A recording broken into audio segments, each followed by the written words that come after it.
They say some people disappear because they run away, others because something finds them in the right crack between time and attention, and just pulls them out like threads from old cloth, and I don't know which I am anymore. But I do know that everything started when I saw that flyer at the bus terminal, stapled to a wall smeared in dried gum and hopelessness. Now hiring, night receptionist, DUSKMOOR hotel, room and board included, no ID required. And something about the lack of details and the time-warped font made it feel like it was printed in a dream. And I stared at it too long, longer than I meant to. Because back then I didn't have anything, not even a proper name anymore, just a string of rejections and sofa cushions. And this thing, this ad, it looked like a doorway with no lock, and I was tired of sleeping in shelters that smelled like piss and old bandages, tired of counting change for vending machine crackers, tired of people pretending not to see me, and most of all, tired of not knowing if the next morning would find me face up in an alley or just another body zipped and tagged in silence. So I called the number at the bottom using a gas station payphone, and it didn't even ring, just clicked, and a voice on the other end whispered, "Position confirmed, transportation en route," then hung up like I had passed a test I never took. And I remember stepping back from the booth and feeling a draft crawl up my spine like fingers. And I should have known then to run, but where would I go anyway? So when the dark sedan rolled up to the curb at 11:57 p.m. and the driver never made eye contact, never even asked my name, just popped the trunk for my one torn backpack and gestured to the back seat. I got in because something about the smell of cold leather and old air made it feel final. And I needed final. I needed anything that wasn't more waiting to die. The ride was long and curved like the road didn't believe in straight lines. And every so often I saw signs nailed to trees, old wood rotting into moss that read, "DUSKMOOR Hotel, 5 miles ahead, you're almost home." And even then, it didn't feel like advertising. It felt like a warning dressed in friendly clothes. And by the time we pulled up to the long gravel driveway, I couldn't see the building yet, just mist and the glowing red of the brake lights bleeding into it. But as I stepped out and the sedan drove away without a word, the fog thinned just enough to show me the silhouette of the hotel. It was tall, almost unnaturally so, with more windows than it needed and none of them lit, and its roof sloped like it was leaning in to listen.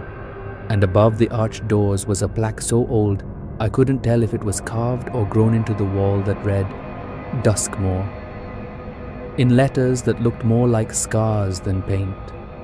And the doors creaked open on their own, slow and theatrical, like something inside had been waiting a long time for someone to walk in again. The lobby was empty, dimly lit by wall sconces that flickered like they were trying to remember how to burn, and behind the front desk stood a tall, thin woman with silver hair and eyes like dry ink.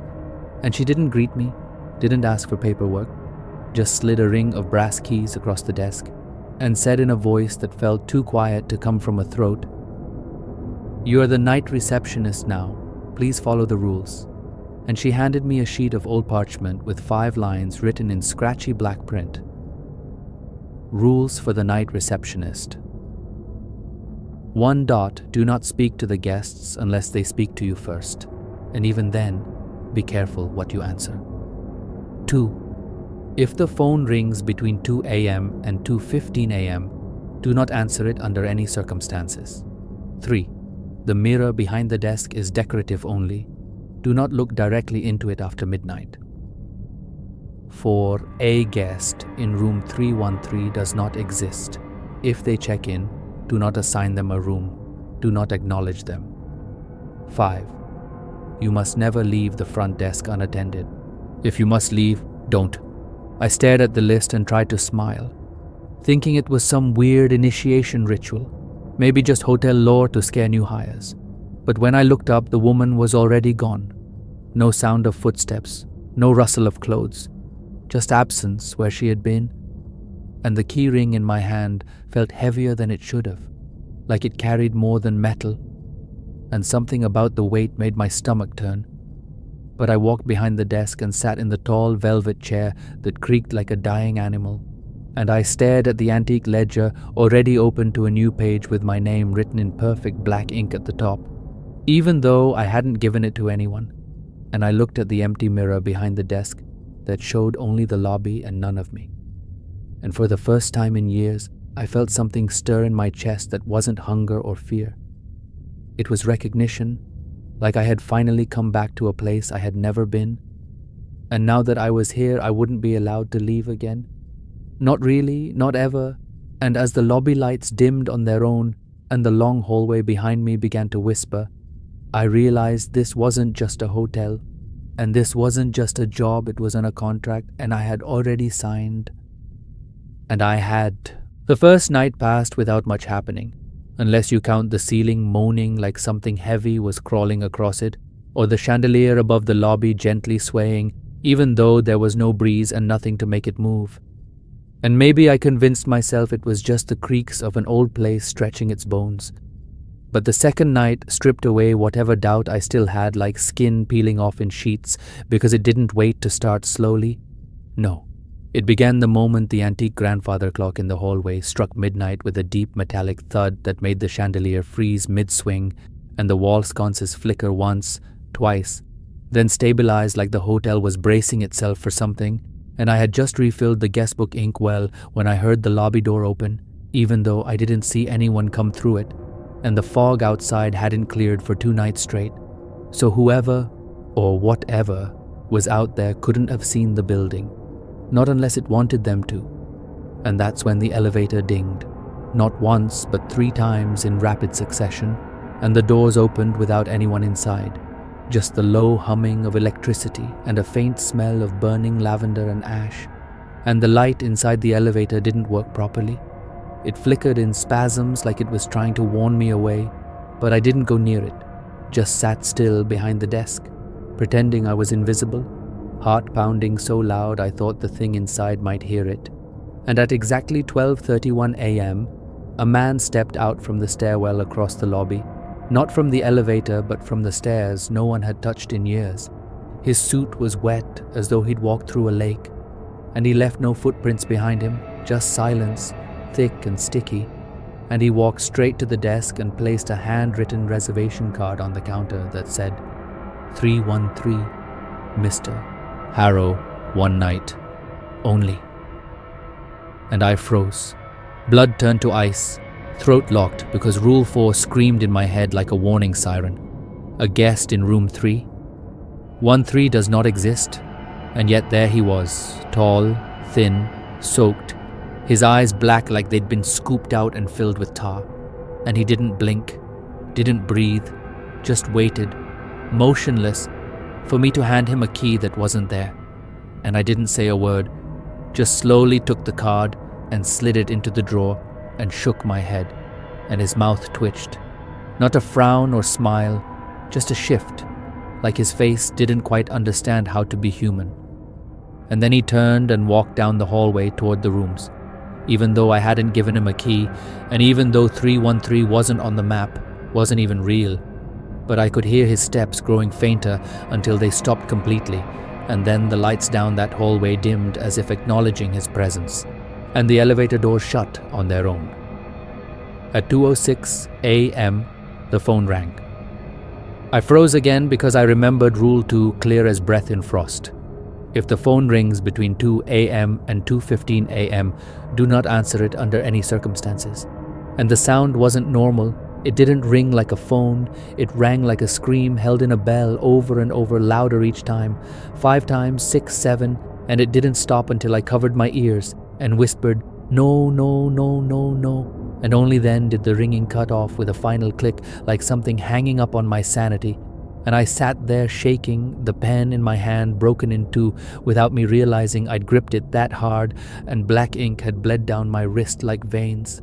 At 3:45 a.m., the mirror behind the desk shimmered, not reflected, not shined, shimmered like water.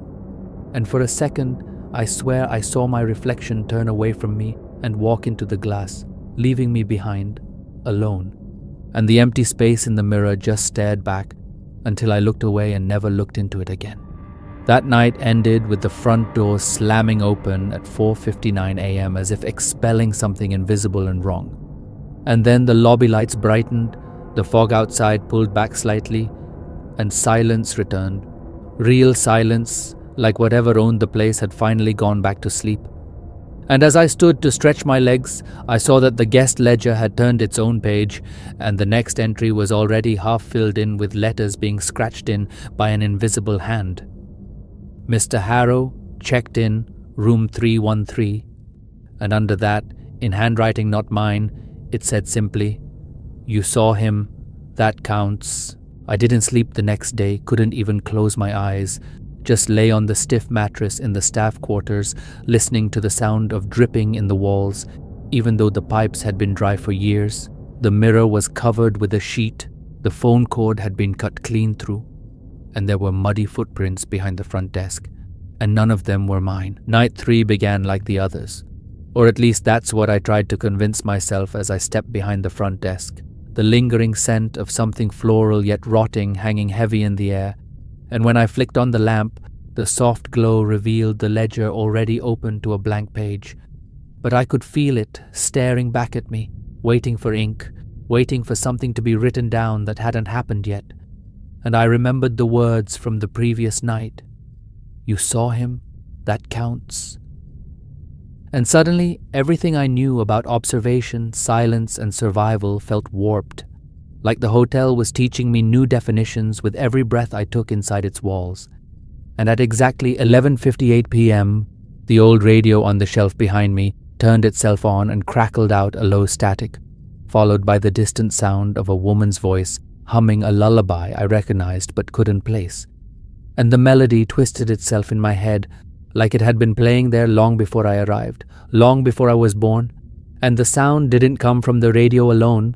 No, it was coming from the vents, from the walls, from the chandelier above that now spun slowly like it was listening too. Then, at 12:04 a.m., the front door creaked open again but never shut, just stood there wide and gaping into the night, and the fog that lingered beyond it curled into the lobby like fingers probing the ground. And then came the footsteps. Bare, wet, heavy. And they didn't match the sound of anyone walking through the entrance. They came from behind me, from inside the hallway to the guest rooms. And I turned just enough to see a figure round the corner, tall and thin, but not the same as Mr. Harrow. This one dragged its foot behind it like it was broken, and as it stepped into the dim light, I saw its eyes were sewn shut, thick black threads pulling the lids down tight, and its mouth moved silently, lips flapping like it was speaking underwater. And then it raised its hand and pointed not at me, but at the mirror covered by the cloth behind the desk. And I remembered Rule 1. The mirror must remain covered at all times. Do not remove the sheet for any reason.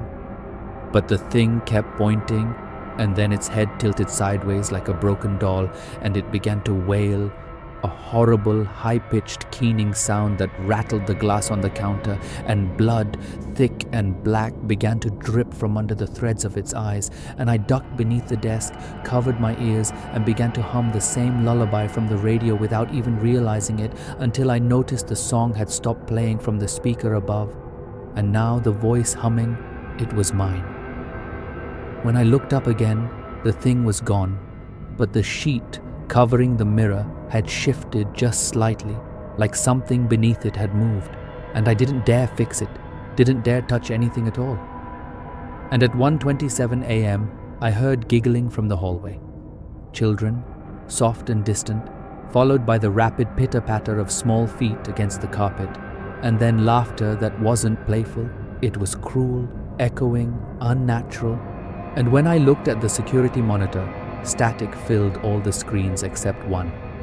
The hallway camera where a shadow darted from room to room, too fast to be human, too big to be a child. And yet, the giggling persisted until it cut off mid-breath with a sharp gasp. Then silence. At 2:14 a.m. the phone rang again, and I nearly answered before remembering. But this time it didn't stop after 7 rings. It kept going, louder and louder, until I thought my eardrums would burst, and then it just stopped. Dead. and was replaced by the sound of breathing, low and raspy, like someone had picked up on the other end and was just listening. And my skin prickled with cold sweat because I hadn't touched the receiver, and yet I could hear it breathing behind me. Not from the phone, from the lobby. And when I turned, there were footprints, wet, muddy, child-sized, leading from the front door to the desk, and then vanishing into nothing. At 3:33 a.m., the fire alarm went off for precisely 7 seconds before cutting out completely. And when I checked the control panel, none of the sensors had been triggered, but the fire escape door on the second floor had been opened from the inside, even though no guests were on the registry and I hadn't left the lobby all night. And the screen on the wall flashed a red warning: Room 313, door unlocked, presence detected. And I nearly ran, nearly left the keys on the desk and bolted out into the fog. But something held me back. Maybe curiosity, maybe madness, maybe the hotel itself whispering, "Stay, stay, stay." And I found myself staring down the hallway again, past the elevator and the dead light above it, to where the shadows thickened near 313. A door that didn't exist by daylight, and yet I could see it, clear as bone, pulsing like something alive, like something breathing. And then I heard a voice from behind the door, my voice, whispering for help. There's something about the fourth night that felt like it wasn't just the next shift, but the final act in a ritual I didn't understand. Like the hotel itself had been building towards something, and now it was ready to show its teeth. And I nearly didn't come back, nearly ran as far as I could, and tried to forget the sounds and the eyes and the way the mirror pulsed under that sheet like it was breathing. But I didn't run because I couldn't, not anymore. Not when the DUSKMOOR had already begun folding me into itself like pages into a book it was writing. And when I stepped inside the lobby that night, the chandeliers were already lit, the radio already humming, and the front door closed itself behind me with a gentle click like it was welcoming home one of its own. And I don't even remember putting on the uniform. It was just there on me like it had always been. And the rules on the wall were different now. No longer printed in faded ink but carved deep and jagged like claw marks into the wood. And there was a new rule added in crimson. Rule 6. If you've made it this far, it's already too late. And I felt the words settle into my chest like cold iron, heavy and final, and as the grandfather clock struck 12, the mirror behind the desk uncovered itself. Slowly, the sheet rising as if lifted by invisible hands, and I tried not to look, but I couldn't help it. And what I saw wasn't my reflection. It was me, yes, but not quite, like a version of myself with sunken eyes and a grin that stretched too far. And it raised its hand in perfect sync with mine and wrote something across the glass in red: "Bring the key." And I knew which key it meant. The brass one I had never dared touch. The one labeled 313 that should not have existed, that I had kept locked in the bottom drawer beneath old guest records. But the drawer was already open and the key already in my hand, and I didn't remember retrieving it, only that it was warm, pulsing faintly like a heartbeat. And I left the desk, feet moving without command, past the elevator that now stood silent and open like a gaping maw, and down the hallway where the lights buzzed and dimmed behind me as I walked, sealing me into the darkness ahead, until I stood before the door I wasn't supposed to see. Room 313, and the number was carved not above the door, but into it, deep and wet like it had been freshly wounded. And when I put the key in the lock, the door sighed. Yes, sighed like something had been waiting on the other side for a long, long time. It opened to nothing at first, just blackness thick as oil, but the air inside smelled like burnt paper and lilies. And the sound I heard next wasn't a voice but a memory, my own memory, from the day I took the job, echoing back at me in whispers.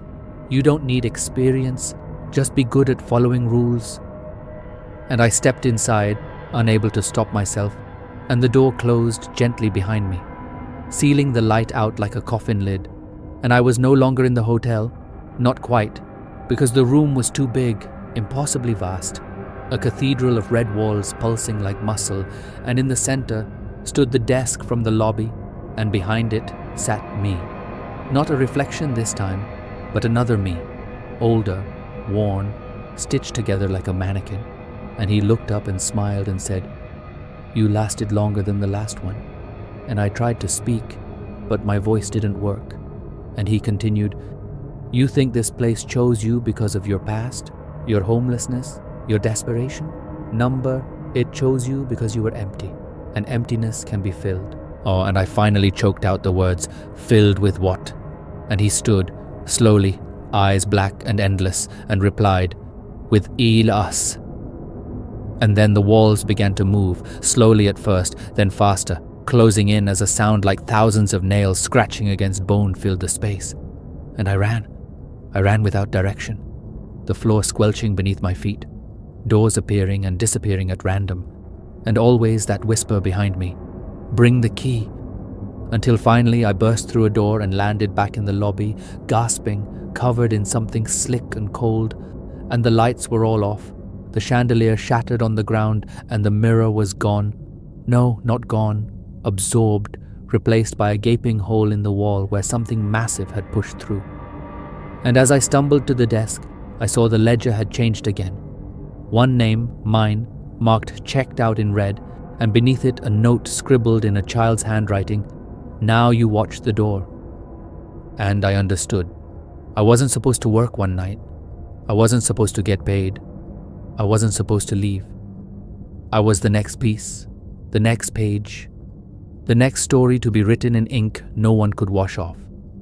As the clock struck 5, the door opened and the fog poured in, and someone new stepped into the lobby. A young man with tired eyes and a duffel bag, looking for work. And I stood behind the desk and smiled and said, "We don't need experience, just someone good at following rules. Welcome to Duskmoor."